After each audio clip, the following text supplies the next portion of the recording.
You know, when I turned 70, my kids started dropping hints. Well, more like not-so-subtle suggestions that maybe it was time for me to move in with them. "We've got plenty of room," they'd say. "It'll be easier for everyone." And while I love my children dearly, I couldn't shake a little worry in my heart.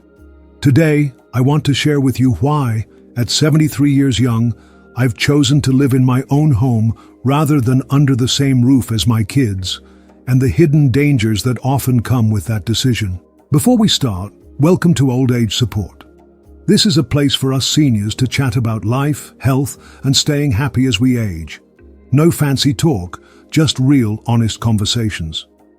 If that sounds good to you, go ahead and subscribe so we can navigate this journey together.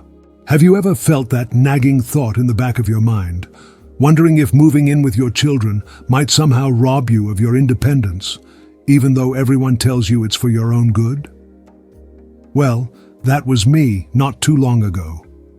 I remember sitting at my kitchen table one quiet morning, a cup of tea in hand, thinking about the changes that might come if I left the place I'd called home for over 40 years.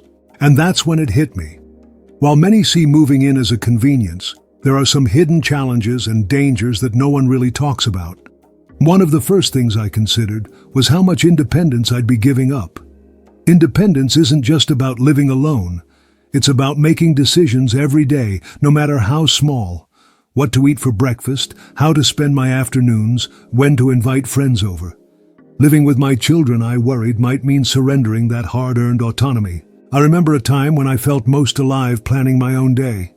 I'd wake up, take a leisurely stroll in the park, or perhaps read a chapter of a new book at my favorite cafe. Imagine, though, having to adhere to someone else's schedule or having your personal habits constantly scrutinized. Even well-meaning family members can sometimes overstep without meaning to. You might find yourself being told, "Oh, you should really try this new medication regimen," or "Why don't you sit up a little straighter?" While they care, these little remarks can start chipping away at your sense of self and independence. Another danger that isn't often discussed is the potential strain on family relationships. When you live apart, you have the luxury of space and time to appreciate each other without constant contact. I remember how refreshing it was when I'd visit my daughter's place for a weekend. There was anticipation, joy, and the opportunity to create new memories. But living together day in and day out, that's an entirely different story. Our lifestyles can be quite different. I like to start my day with a slow, quiet routine, while my kids are energetic, constantly on the move. Their ideas of relaxing might involve late-night television marathons or even spontaneous outings, while I prefer a calm evening with a good book. When our routines clash, it can lead to unintentional conflicts. Simple disagreements over household chores, mealtimes, or even the TV volume can evolve into larger issues, leaving both sides feeling misunderstood or even resentful. Perhaps the most profound danger of all is the emotional burden that can come from feeling like you're imposing on your children. I'll be honest, the thought of becoming a burden to those you love is heart-wrenching. It's a feeling many of us struggle with silently. When you're living on your own, you're in control of your space and your choices. But moving in with your kids often carries the unspoken fear of, "I'm in the way," or "I'm a burden." I recall a conversation with a dear friend who recently decided to live with her daughter. Despite her daughter's reassurances, she couldn't shake the feeling that her presence was disrupting the household. This subtle, yet persistent worry can lead to feelings of isolation even when surrounded by family. It can affect your mental health, making you question your value and independence in a way that's both unfair and painful. Living with adult children can sometimes lead to a decline in self-esteem. When you've spent decades building your own life and identity, suddenly having to adjust to a new role, often one that feels like you're back in a childlike state, can be difficult. It's not just about having a roof over your head, it's about maintaining your dignity and sense of self-worth. When the constant reminders of elderly care and assistance start creeping in, it can make you feel as though you're losing the very essence of who you are. Imagine feeling like you're suddenly not as important or capable as you once were. simply because the environment around you no longer recognizes your life's achievements and independence. That's a hidden danger that isn't often mentioned when the topic of living with family comes up. Now, I'm not saying there aren't wonderful benefits to living with family. There are moments of joy, shared meals, and the comfort of having loved ones nearby. But if you, like me, cherish your independence, there are ways to stay connected without sacrificing your personal space and identity. First and foremost, it's essential to set boundaries. Whether you're living alone or considering a shared living arrangement, boundaries are key to maintaining a healthy relationship with your children. It's about communicating your needs honestly and kindly. For example, you might let them know that while you appreciate their help with heavy lifting or grocery shopping, you still want to choose your own activities and manage your own time. Take a moment to reflect.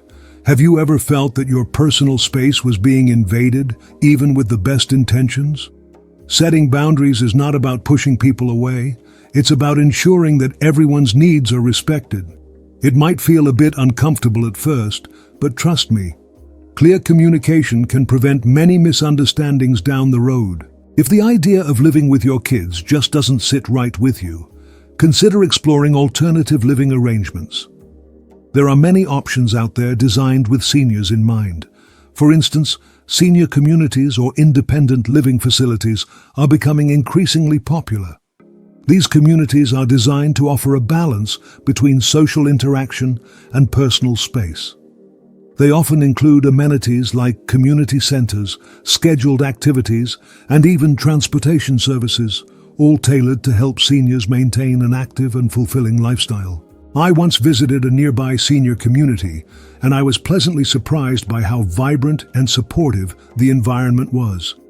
There were art classes, gardening clubs, and plenty of opportunities to meet people who shared my interests. It wasn't about living alone. It was about choosing a setting where I could thrive independently while still enjoying regular social interactions. Another practical piece of advice is to consider downsizing thoughtfully. Moving to a smaller, more manageable home doesn't mean you're giving up your identity or memories. In fact, it can be an opportunity to simplify your life and focus on what truly matters. I remember the bittersweet process of sorting through decades of belongings. Each item held a story, but I had to learn to let go of the unnecessary clutter to make room for a new chapter. Downsizing can be liberating. It's a chance to curate your space around your current needs and interests, and while the process can be emotionally challenging, it also provides an opportunity to rediscover the things that truly bring you joy. Perhaps you'll find that the memories you cherish are not tied to the physical objects, but to the experiences and lessons they represent. One of the biggest myths is that staying close to family means you must live with them.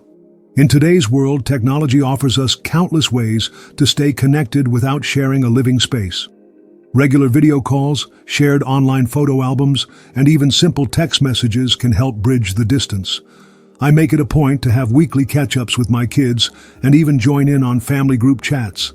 It keeps me in the loop, and I get to share in their lives without sacrificing my own space. There's also the joy of planning regular visits. Whether it's a monthly dinner together or a weekend outing, these planned gatherings allow for quality time without the need to merge households. It's all about finding a balance, maintaining those cherished family bonds while preserving your own rhythm and routine. Living independently is a cornerstone of Western culture.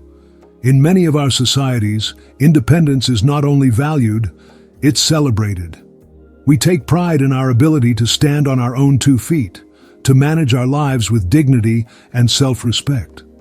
This cultural backdrop plays a significant role in how we view the idea of cohabitating with our children in our later years. Yet, there's a stigma that sometimes accompanies asking for help or admitting that you need support. Many seniors feel a sense of pride in being self-sufficient, and that pride can make it challenging to accept certain forms of assistance, even when it might be beneficial.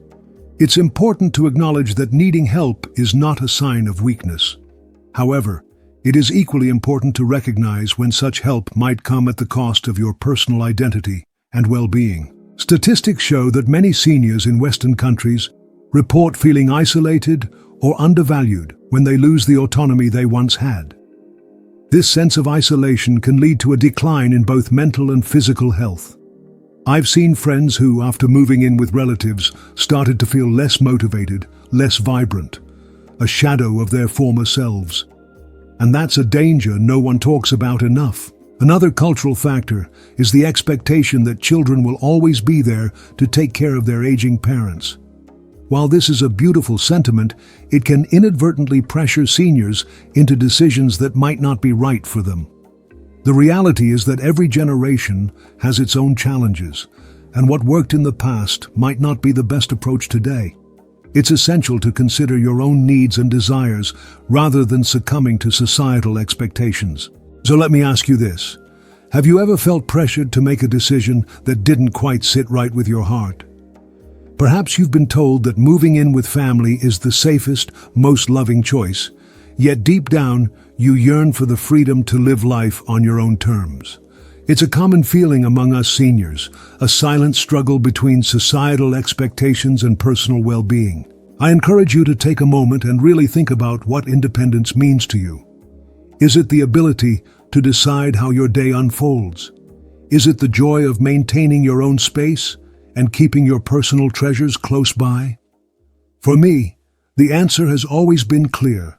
My independence is a gift I've worked hard to earn, and it's one I'm not willing to trade lightly. Over the years, I've learned a few things that might help those of you facing similar decisions.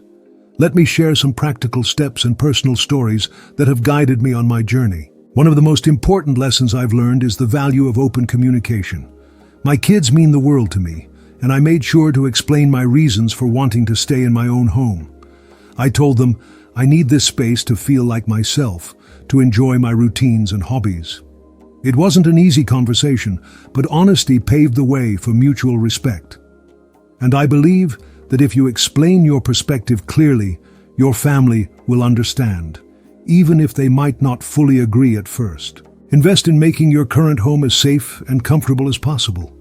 Small modifications like installing grab bars in the bathroom, ensuring proper lighting, or even rearranging furniture to prevent falls can make a big difference.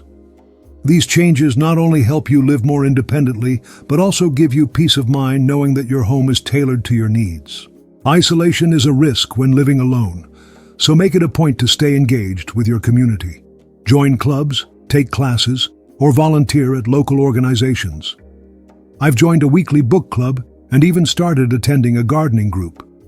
These activities not only keep my mind and body active, but also expand my circle of friends and support.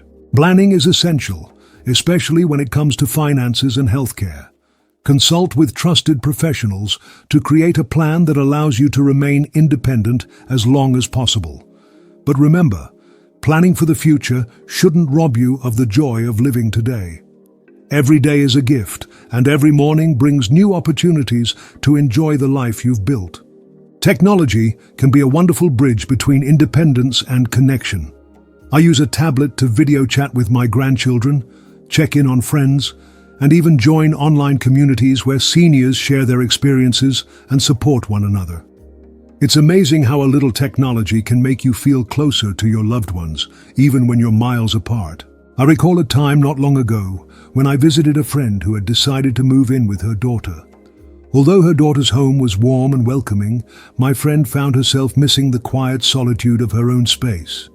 Over dinner, she confided in me about the little adjustments she had to make, like not being able to rearrange the living room to her liking or having to adjust her schedule around her daughter's routines. It was a small sacrifice, perhaps, but one that slowly chipped away at her sense of independence. She eventually moved into a nearby senior community where she could enjoy the best of both worlds, a vibrant social life and a space that was truly hers. That story always reminds me that sometimes the best decision is the one that keeps you true to who you are. Now, I'd love to hear from you. Have you ever felt that tug of war between wanting to be close to your family and needing your own space? What have been the moments that made you pause and reconsider what independence means to you? Feel free to share your thoughts in the comments below. I always enjoy hearing your stories, and I believe we can learn so much from one another's experiences. In wrapping up our chat today, I want to leave you with one simple thought. Your independence is not something to be sacrificed lightly. It's a testament to the life you've led, the experiences you've gathered, and the wisdom you carry with you. Living with your children might seem like the obvious choice for comfort and safety, but it's important to recognize that every living arrangement has its hidden dangers. For me, the risks of losing my personal space, feeling like a burden, and compromising the little freedoms that make my day unique outweighed the benefits. And I hope that by sharing my journey, you might find a bit of clarity for your own path. Remember, there's no one right way to age. Some of us thrive on the constant buzz of a busy household, while others flourish in the peace of our own carefully curated environment. The key is to make choices that align with your needs and desires, choices that honor the life you've built. So whether you decide to stay in your own home, explore a senior community, or even consider a co-living situation with clear boundaries, know that your choice is valid. Embrace the freedom to design your life as you see fit. After all, we've earned the right to live on our own terms. Before we part ways today, I want to encourage you to reach out, to share your thoughts, ask questions, and even challenge the status quo if that's what your heart tells you. Let's keep this conversation going. In a world that sometimes forgets the value of wisdom and independence, your voice matters. Thank you for spending these moments with me. I hope our conversation today has shed some light on the hidden dangers of living with your children and inspired you to cherish your independence. If you enjoyed our chat, please consider subscribing for more heartfelt stories and practical advice. And remember, no matter what path you choose, it's your journey, unique, precious, and entirely yours.